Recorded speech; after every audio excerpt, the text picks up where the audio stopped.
When you walk around downtown Milford, it feels very ordinary. It has what you might expect in a small town. The local paper. When it's not in their mailbox on Thursday, they're on the phone, well, where I didn't get my paper. A couple shops. Business is going really good. But sidewalk isn't the only thing that connects these businesses. I just can't praise her enough for what she's done to keep our little town going. It's just great. If it wasn't for her, half of our town would probably be tore down. It's all about, well, I could do that. Colleen Reed is a farmer. She never had any formal construction training, but that didn't stop her from following her dad's example. You have that off time to do things, and that's what I saw my dad do. He built things.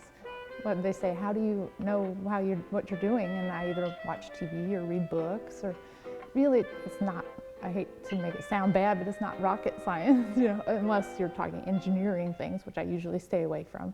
I just do, the pretty things, and then I leave the major things to the professionals. The ceilings are just the most gorgeous thing I've ever seen. I could just sit here and look at it all day because I think of the craftsmanship that went into it. They don't make these anymore. That's why I'm trying to save them. So how big is your crew of people that you work with? Just myself, and then the kids if they need money, because I've always got a job for them. Each of the 4 buildings had its own challenges, but Colleen estimates she can rehab 1,200 square feet in about 2 months. It's just like a job. It's quite weird. I show up probably more diligently than people who get paid. I don't get paid anything, but I show up every day. I wouldn't have been able to do any of this if I had to pay people to do it. You know you love something if you'll do it for free. A lot of people say it looks overwhelming, but I don't see it that way. I just see it piece by piece. It's just a list in my mind. So yeah, I don't worry about making mistakes. You learn from, I've made plenty of them, I've learned. Don't do that again. Anything can be done by one person, it's just not pretty. It's amazing. She does very good work. The floors wasn't done like they are. The walls weren't done. She come in and made it beautiful. This used to be a garage. She transformed it into my office, and I've been here and I love it.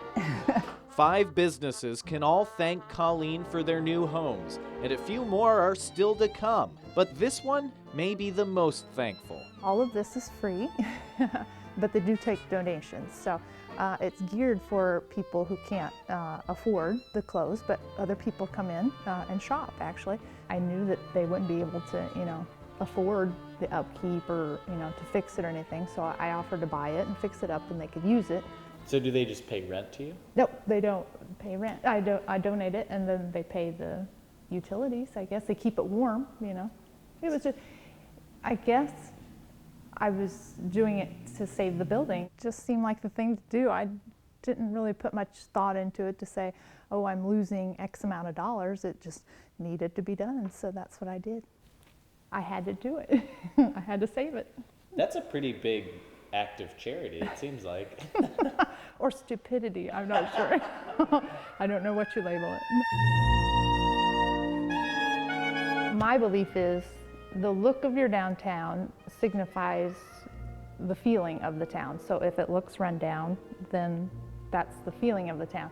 And I've so noticed it with my work. I mean, people will walk by while I'm working on them and just say thank you. Everybody says thank you. It's because you feel better when your downtown looks better. I mean, just community pride, I guess. I could have never followed my dreams, because this was one of my dreams to have, is a flower shop. If it wasn't for her, I wouldn't be able to do it. I can look ahead and it looks bright, that I can still keep the paper going because she's helped me out in this way. Build it and they will come, so, and they have.